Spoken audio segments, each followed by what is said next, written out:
Hey guys, welcome to Marauder Music. I'm Kaz.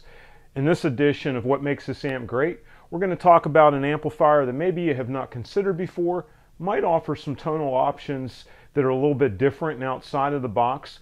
We'll also discuss about how it's designed. We'll do a little bit of review, and then we'll do some listening, so stay tuned.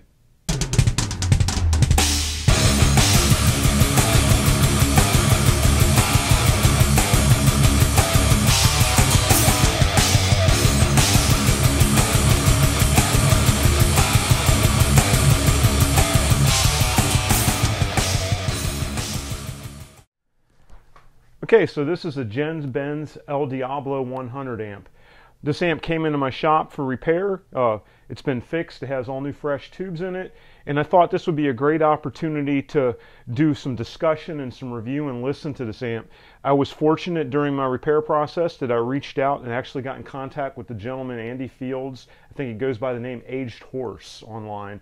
He's the designer of the amp, and he answered a lot of questions for me. In the description below, I'm going to put a link to where you can find a copy of the owner's manual. If you're considering one of these amps, I highly recommend that you check out the owner's manual, because this is definitely a different animal than the typical amp that you might find. If you considered purchasing one of these amps, you've probably already done some searches and looked for reviews and such of the amp. You may have noticed that there's kind of a mixed bag of feedback. Some people say that they love it. Some people say they tried it and they didn't like it. We're going to hit on that for a second. So I think the first thing that we're going to cover, I have some notes here. Andy provided me some comments on the amp design because I had some theories about what it is, and I wanted to check in with Andy and see from looking at schematics and working with it, you know, were my theories correct or not. So real quick, let's jump into what Andy says about it. First, I thought the amp was built in USA because it's built like a tank. Anybody familiar with like old PV stuff knows, really heavy duty. Real wood cabinet. We have a wood back on here. It vents through the top. Chassis, super heavy duty. It's like a 1/4-inch aluminum plate on the front, and you know, it's menacing just looking at it. But it was actually made in Taiwan, and I guess they had tight quality control because it's really well made inside. So he said they had very few failures with it. One of the key things, so there's 3 preamp tubes in here, 12AX7s. I'm going to state up front, it's kind of a Marshall-ish sort of design. But what they did, they created a transformer and a solid state phase inverter to gain that 3rd tube back to use as a gain stage, which is kind of neat. Andy says it's a hybrid takeoff on a classic way of driving power tubes. I think this goes way back. He says this method, aside from the solid state driver, predates a tube phase inverter for, I guess, tube designers, the long tail pair thing that you hear about or whatever. He said Western Electric and others used it in the 20s through the 40s. So obviously Andy's familiar with tube amp history, and it's a more traditional way of a tube amp design. Andy says this amp was designed to be an alternative to the same old thing, touching on elements of the different that came before it. He said with the company Genz Benz that was in Scottsdale, Arizona, the name El Diablo was kind of a tongue-in-cheek on the amp being a more aggressive design than another Scottsdale, Arizona manufacturer, which is Fender, which Fender eventually, I think, bought Genz Benz, and unfortunately this amp went out of production. But you can still get them, and if you do get one, have your tech go through it, clean the pots, you know, replace the tubes, get it biased up, get everything checked out. Make sure, I think, that the components are all original. Found someone did some mods in this that were not original. You know, thanks to Andy, I was able to get everything back to at least original specifications. Andy goes on to say the amp wasn't really intended to be a hard rock, hard metal, thrash, doom type amp, but more of a rock, lighter metal amp that could cover a lot of ground in the clean to mildly overdriven territory. Unfortunately, some players immediately perceived the amp as something it was never intended to be, though it could go into those territories, and they were disappointed it wasn't the super heavy metal amp they had hoped for. Andy says that said, there were thousands sold, and players who understood the amp found it to be solid, versatile, and especially reliable option. So let's talk about that for a second. Looking at this amp, you would expect it to be a 6505 killer, the way it looks. But it's not, because it doesn't have that many cascaded gain stages. It uses more of a classic style Marshall. But real quick here, I think the first thing to hit on is what's really unique and makes this amp different and might lead someone down the path of getting lost with it a little bit. So the first thing we talked about, the solid state transformer phase inverter versus a two-phase inverter. The next thing is critical on this amp. The tone stack is an active EQ. It's not a passive EQ. If you walked up to this amp in a Guitar Center and started cranking knobs around like you would your normal amp, it would sound really, really bad. You wouldn't get the sound that you were expecting, and I think you might walk away from it and go, I don't really like that amp. And I can understand that. Did the same thing. I actually owned one previously, and it took a while to dial in the sound. And so that's key right there. We're going to go to the manual because I'm going to read, I think whoever wrote this, maybe Andy had a hand in this. We're going to read the description real quick, and we'll get to some sound demos, and I'll talk about that in a minute, or a few minutes. Sorry. So it says here the overview. The El Diablo contains a unique combination of circuits, including vintage tube circuits, carefully engineered hot-rodded tube circuits, and advanced tone shaping techniques. The El Diablo delivers a unique tone, drive, and versatility, which is exemplified by 12 distinct tone variations, easily accessible from the 5-button foot switch included. And that's kind of very different. The foot switch, while you can switch between channels, you can't switch from the extensive effects loop on the back. The effects loop, you have IOs for both channels and global, but it's not foot switchable. That's kind of a thumbs down, but you can't have everything. But you can foot switch all of these mods that are hot rodded, which is kind of cool. And you have some adjustability here. So they go on to say the flexibility allows you to craft your own personal tone, which I think is kind of cool because you have mods in the amp and you have flexibility to control them, switch them in and out. So it's kind of a different approach. I understand some newer amps, have switches and micro switches and things too. But, again, cool, different. Let's see. So it also offers a 5100 watt switch on the back so that you can drive the power tubes into distortion quicker. I want to add a note for anyone I've seen some people on forums say they tried to bias their amp and they were reading 9 volts. That's probably because either your half power switch is in half power mode or something broke in the amp and it's in half power mode. So when you bias the amp, there's test points inside. You got to have the switch on the full 100 watt power. He goes on to say the warm channel offers a full, pristine, clean response. My findings I have the high gain Electro-Harmonix 12AX7s. I read somebody in the V1 position puts a 12AT7 or 12AU7. One of those are a lower gain, but my clean kind of broke up pretty quick. But again, in a Marshallish kind of amp, that's sort of what you expect. Still a great tone. I can dial the gain really back far to get it to clean up, but there you go. So yeah, the vintage channel or warm channel also offers a high gain with a warm mid breakup, rich bass, abundant sustain. I found that the vintage channel reminds me of plexiness, but I want to be careful using that adjective because I'll get beat up in the comments about no, it doesn't sound like a plexi. It's not a plexi. It'll never. I got it, but I'm trying to use adjectives that maybe we can say, well, I kind of understand what a plexi sort of gain is. So there you go. Hot channel takes you from rich classic 2 breakup to full-bodied high gain splendor. Creative adjectives there, splendor. The option of dynamic or compressed settings, that are these switches. Settings ensure the amp responds to touch. No squash tones or harsh buzziness here. Let's talk about that. So the compress definitely compresses the tone. And it does squash it. I'm sorry, it does. Harsh buzziness. So because this doesn't have cascading stages of gain and it tends to pummel the tubes that are there, there's only 3 of them. You figure one's kind of a buffer and then we have the other gain stages there. It really sounds like a tube slammed. It sounds fuzzy to me. We use adjectives again, buzzy, fuzzy, but it sounds fuzzy. Now, I'm not saying that's a bad thing because it's an alternate to what everybody's going for these days. So it might be something cool you're after. Yeah, but the touch responsiveness, definitely this amp offers a touch responsiveness sort of dynamic. So from that perspective, I would agree on it's not squashed. But we can, as he said, we can approach that, but we'll see with our thing. So they have a global section. There is a internal tank reverb that you can set for each channel, and you can set a global on there. It's good if you want to have a reverb and you don't have outboard effects and you want to have that. We're not going to really dive into that. Everybody kind of knows what a spring reverb sounds like. So here they say, overall, we ask that you take some time and experiment with the many options and tonal variations that you will discover at your fingertips.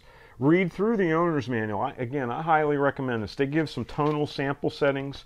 We're going to look at a few and play around with them and see what we get out of it. But this is invaluable because this amp is a little bit different than what you're used to. And then so this is going to give you a baseline of the tones you can accomplish for your individual playing style. On the tone selection, we cover each of these is centered on a center frequency, and you can boost or cut 15 dB. The other thing that's really cool is the knobs click as you detent, so you can kind of count the clicks and get your setting on how many clicks you want. It's kind of a special feature.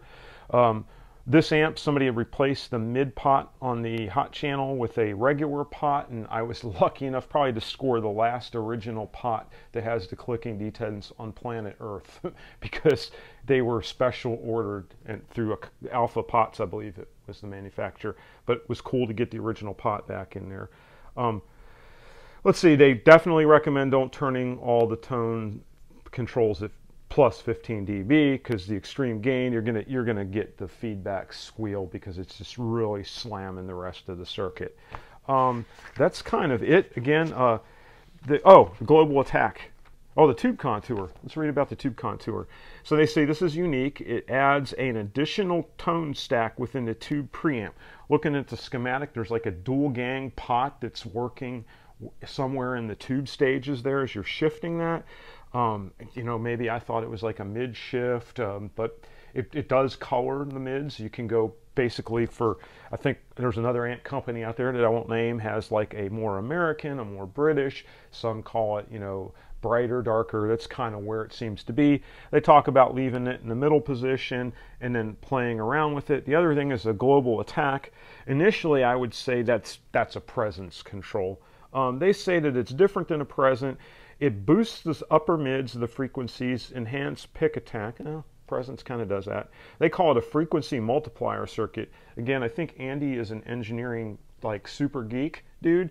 There's an op amp in there, and I think he's created an op amp circuit to give the upper mid bite and control there. And you can foot switch this, and they talk about maybe using it as a lead boost in and out. These tones are subtle. I think somebody that's like really into their mids and custom crafting their mids and, you know, maybe has an ear a little more sensitive than mine on the tone they're looking for and the dial in, this might be the amp for you. That's about all the reading. And again, there's settings charts in here. You know, if you're interested in the amp, download a copy of that. I'm gonna go through and dial up some of these real quick and hopefully get to some settings and let you hear it and quit talking. So stay tuned for that. Okay, so guess what tone we're going to check out first. Before we do that, though, I want to cover the signal path that we're using here. I can't have a 412 cabinet, 212. I can't have a real cabinet in this environment blazing it away and getting it mic'd, unfortunately. So what we're doing, we're running the speaker output of the amp into a Rivera Rock Rec mini rec. It's a load box. They have a non-colored EQ output. I'm running that into an HX Stomp. The HX Stomp, what I'm using it for, I'm using it as an IR loader. I have my IR in there. Using Ownhammer, big shout out to John at Sonic Drive Studio. When I get lost in Ownhammer IRs, I go after the JS ones because they're John Simmons. I hope I pronounced that right. But he crafted and mixed the mics of various IRs to create his own signature IR. Anytime I get lost in IRs, thank you, John. Your stuff sounds awesome. The other thing, I'm using the gate because I have a gate that I can turn on to kind of get rid of the noise. I have my IR. I have a reverb, so I like to use a reverb just to give it a little more like we're really in a studio. So kind of in my mind, it's like we have the head in the control room, the speaker cabinet and everything's out there. I'm coming back into the control room. You know, I have a gate, I have reverb, I have a delay as well that I can kick in if I want that delay sound. So real quick, we'll go to the IR. We'll give a quick little listen to a chord with and without the IR to show what we got. So that's with the IR. This is going to sound really bad. Yeah, no. Okay, we'll go over, I'll hit the reverb off. Very close mic sound. And then the reverb on. That's the tile reverb. I think it's in the Legacy reverb collection to anyone who has an HX. So that's our signal path. Let's get started on some tones. All right, we're back. So the first tone that we're picking out of here that we have dialed up on the amp, so we have EL34s. I do have, the only thing different in here, I have the master volume up at about 6 to where it starts to kick into the power tubes a little bit. You go past 6, it gets blurry, is how I call it. Sounds like you put your speaker cabinet in front of a big fan. If you're ever a kid making noises in front of a fan thinking it's cool, it gets blurry. I don't like that, but it's in the, I call the sweet spot. Because we have the load box, we can just let her rip. So they call this the classic Eddie Brown sound. Ooh, I mean, when you make that statement, get ready for hate mail. Because when you say that, and it said, "Need we say more?" Well, that is a bold statement, folks. This guitar. So I made this myself. I painted it. There was a paint your own guitar. Another dude named John Galecny, or again, I'm bad with last names. John, you're awesome. That's how I painted this with lacquer and clear coated it and all that kind of stuff. Warmoth neck, stainless frets. This is a very special pickup. A dude named Laz Garrick, I can't pronounce the last name. He's in the UK. He is a George Lynch fan. Way back when he made this, calls it the Hellchild pickup. This is his number 4 prototype that he made. He asked me to do a sound demo with it years ago, told me to keep it. It's been sitting on a shelf. I built this guitar, put it in here. It's an awesome pickup. You know, you might compare it to maybe a JB. So it's part of the sound, very hot pickup. Before we get started, so I've dialed up a Searchlights reverb in here because it's the best thing I can do to kind of get that Van Halen-ish sort of reverb. I know there's a real one out there and all that, folks, but you know, we're working with what we got here. So did that. The other caveat is, guys, my Van Halen riffs are bad. I don't play them right. I'm going to play some other stuff that I know I'm not going to play right. But the goal here is just to kind of give you, as a player, you know, if you want to hear real Brown sound, Pete Thorne, dude, really, between you and Mr. Freeman there, you guys knocked it out of the park. So thank you for all that effort. Thank you for your tube comparisons too. Awesome stuff. But goal here is just to give you an idea. What does this thing sound like? Is it something that you would be interested in? So without further ado, let's see how bad we can butcher some of this stuff.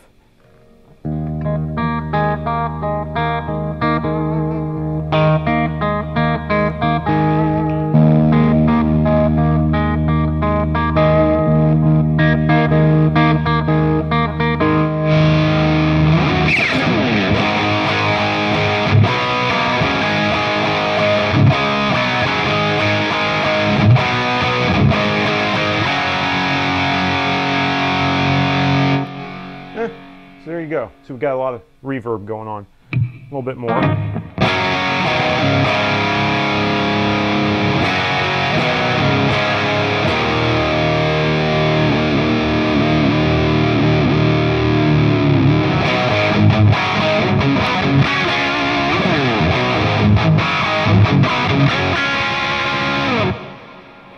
I wish I could do that middle part.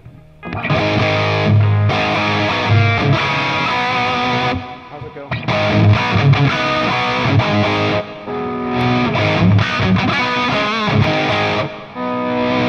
Something like that. Can't and play the rest.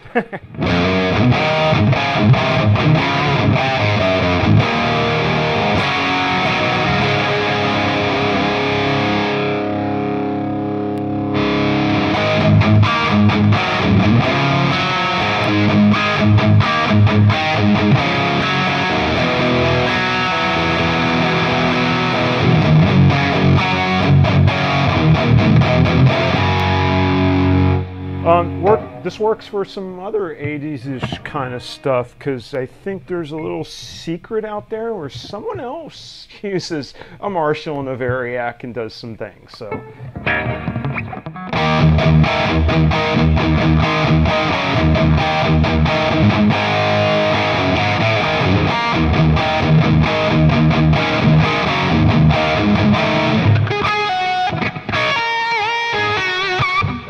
Again, I apologize. What else could we do? Maybe a...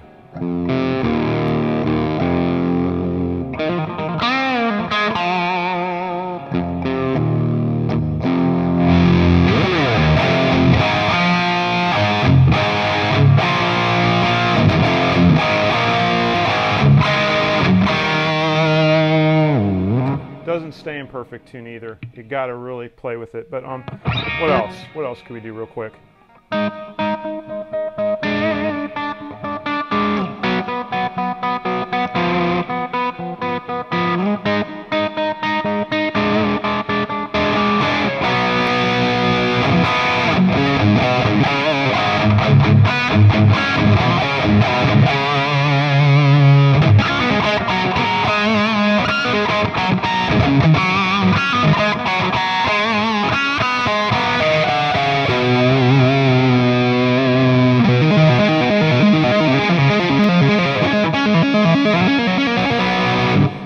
I mean, it sounds brown.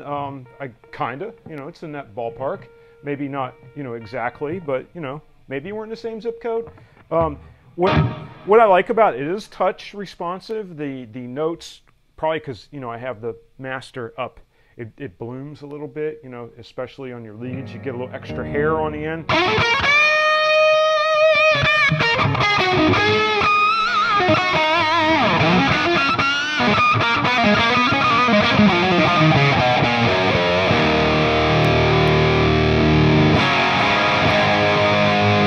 I mean, we're right on the edge of the low end fuzzing up, mudding up a little bit.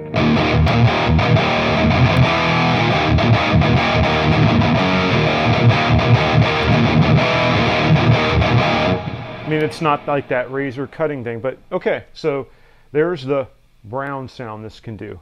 Let me dial up another one and we'll come back and see what it sounds like. This time we're back with one that they call drop tuning nu metal. Remember, this is like late 90s, early 2000s. If this is too much gain, then you're too old. Well, I am getting older. This preset, unless you're into sludgy, doom, fuzzy stuff, no. This preset is opinions. Tones are subjective. We're going to listen to what they have, and then I'm going to try to dial in what closer to what I would be looking for, just for me personally.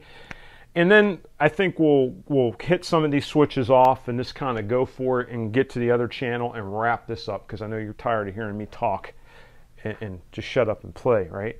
So I have the gate on. I went back to the tile reverb. This is going to sound weird. I mean, they had us in this preset dime the low practically, which maybe a notch or two off, and drop the mids scooped, which is horrible. But yeah. But hey, a certain song, looking for something like this could be your cup of tea. So here we go. Drop B flat.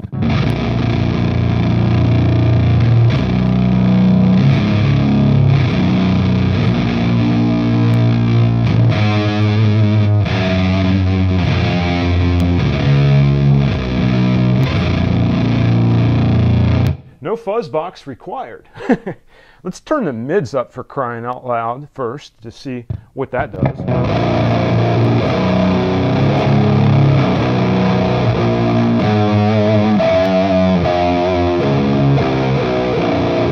least I get some pick articulation back.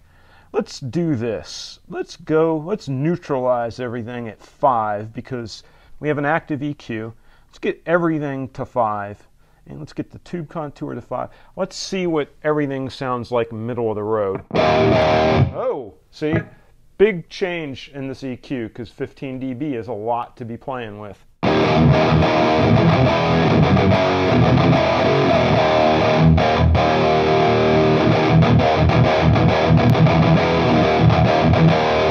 Okay. Let me brighten it up with the tube contour. A little bit more attack, a little bit more treble. Let's back the gain down a little bit and see if it tightens the low end up. And so real quick on the low end, EL34s in here. We're going to do a bonus at the end. I'm going to set a tone and I'm going to leave everything set as it is. I have a brand new set of 6L6s back there. These are new EL34s. We're going to do the swap, see what difference it makes. So EL34s, they give you a bias number of 0.6 microvolts, millivolts, to set the bias. I found if I drop them back to like 450, it tightens up the low end, but then maybe if we're shooting for that Eddie Brownish sound, we might impact that. So kind of give and take a little bit. So anyways, boosted treble, kind of add a little more edge. That's more my cup of tea, what I'm after.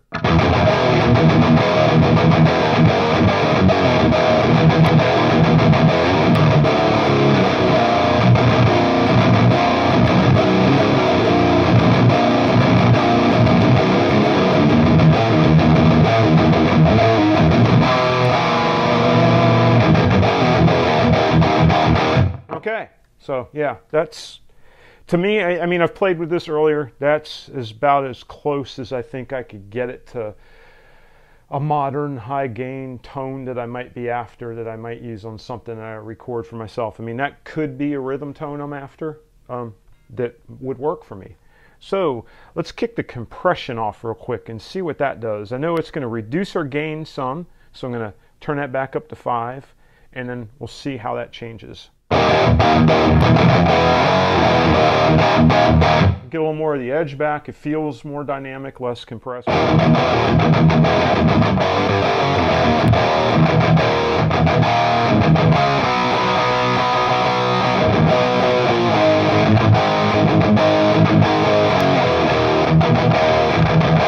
Okay, let's get it off the gain. Now we're to the classic mode. Let's see what that sounds like. A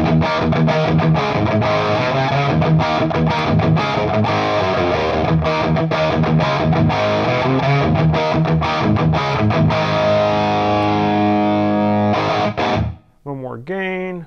A lot more gain.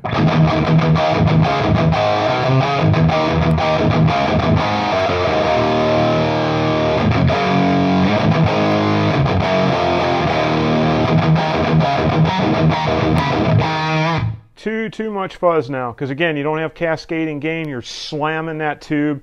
You're just going to lose your clarity. I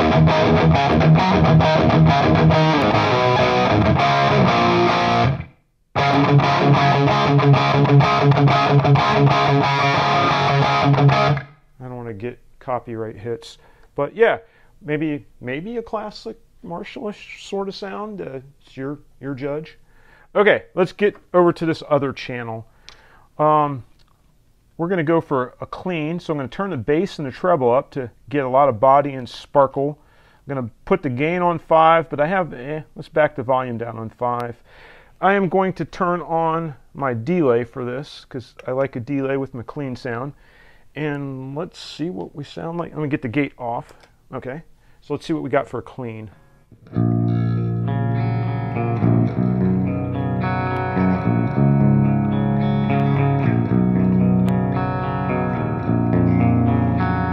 I know, raise the action, right? Buzz, buzz.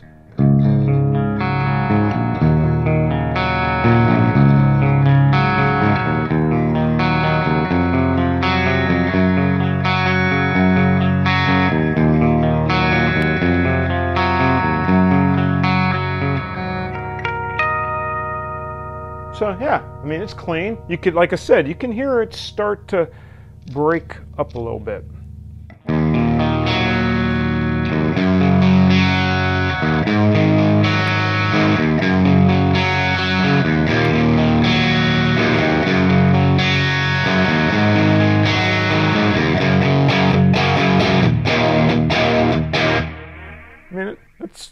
not bad. Let's go ahead and hit the vintage mode.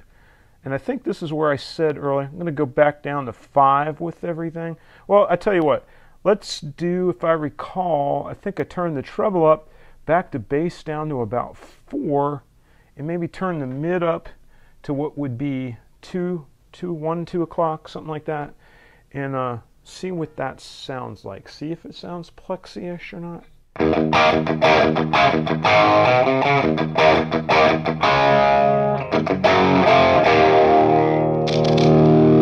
By the way, this crackles when you have your volume open.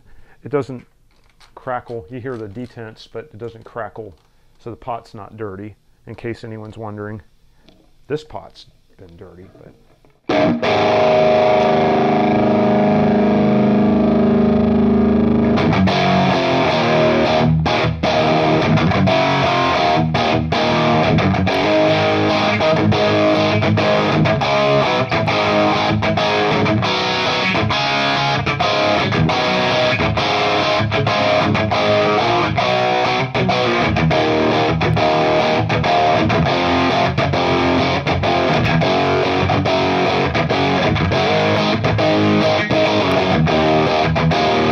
Now that's a reminiscent tone of something, you know. I don't know if I say plexi or what it is, or Fenderish, or it's something. It's got like some sparkly, jangly stuff going on.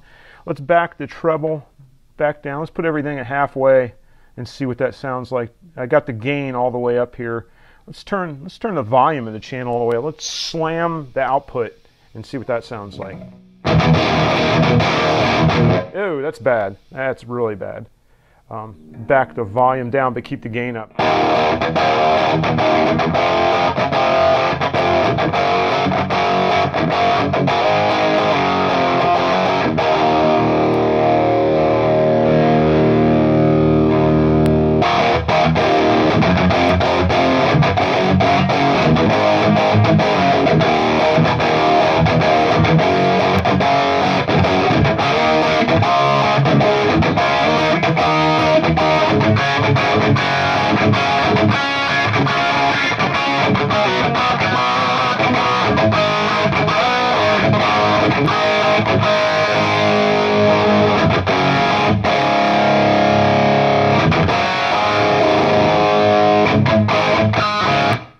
Do I go there? Okay. Yeah, that's kind of a cool tone, right? At least I think it is, so that might work. Let's go back to the other channel and real quick with some delay. Let's just do a little solo one with this. I got the Sustainiac that might be fun to play with for a second, so.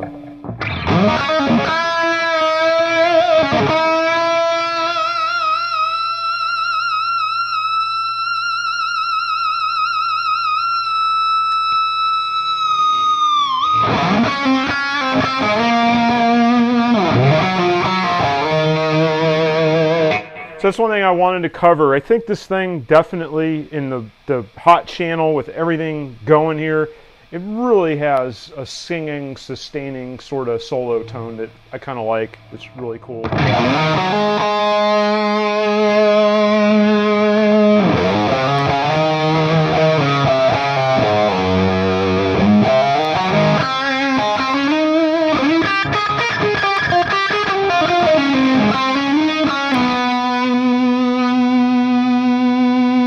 Sustainiac, that's just damn. I mean, that's kind of cool.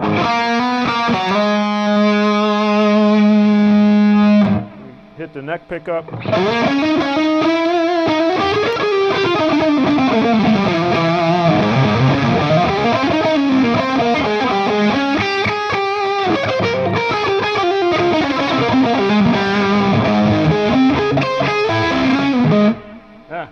Can't ARP yet.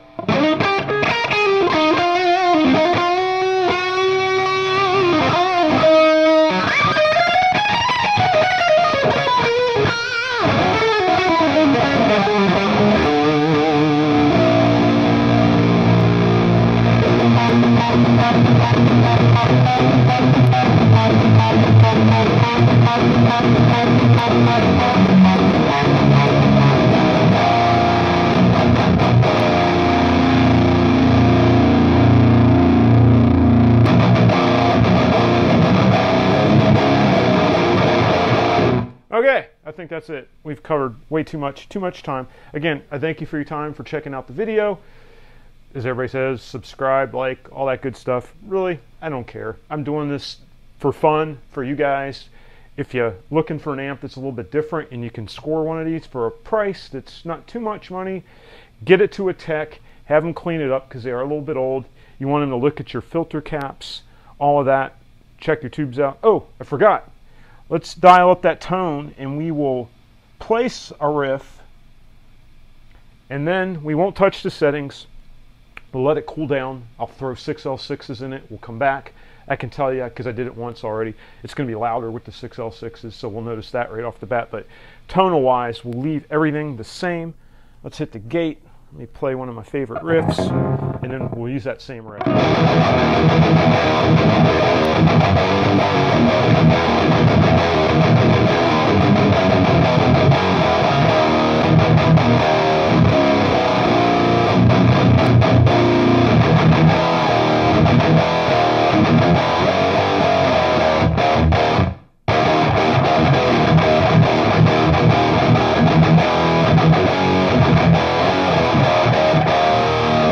Okay, we'll be back with 6L6s.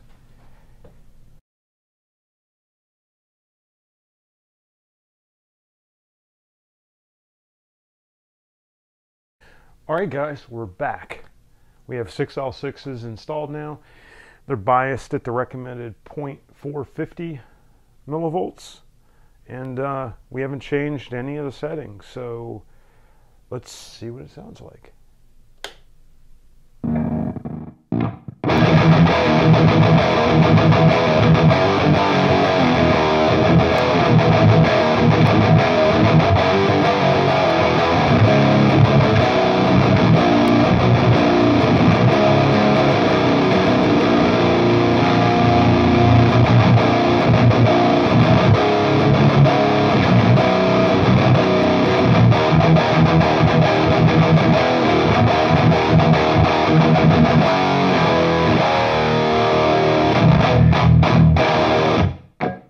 Me, I like the 6L6s better. I'll try to do an edit at the end so that I can A, B, and like label 6L6 EL34, but there you have it. The Genz Benz El Diablo 100 might be an amp for you. Might be worth checking out.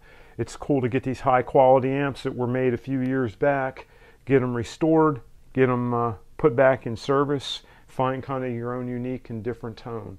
So again, a big thank you to Andy Fields, Angie Fields, S on the end, I'm not sure, Fields. I think there's an S on the end. But anyways, without Andy's help, you know, getting this back in full service probably wouldn't have been possible. He answered a ton of stupid questions from me as I moved along through the repair and restoration on this. So I look forward to getting some more of these amps. They also make this in the 60 watt version. I think there's maybe one of the features that isn't switchable, kind of missing from the 60 watt, but same preamp and definitely worth looking at. I believe Andy also designed the Genz Benz Black Pearl amp, which kind of went under the radar and is another unique design amp. So I really hope to get one of those in here soon and do the same sort of run through for you. Final word on my sound setup. So the microphone, the HX Stomp runs into a little Behringer mixer with a USB, and I have a tiny iPhone USB to Lightning jack plugged into the phone, and that's what I use for my audio. So far, pretty happy with how that turned out. Kind of new camera setup a long time ago that I did a video. So thanks for tuning in. Check this amp out. You know, if you have one of these, if you like it, you hated it, you know, leave something down in the comments. If you like the video, thumbs up. If you hate it, thumbs down. I think it all helps algorithms and all that. Not that I'll have an explosive YouTube channel, but anyways, like I said, did this for fun, for me, did it for you. If you're thinking about one of these and you were hoping to see, can I find a video, can I talk about it, you know, read the manual, a lot of details, infos in there. Again, you guys, enjoy music, enjoy your time, take care, stay safe. Thanks. Bye.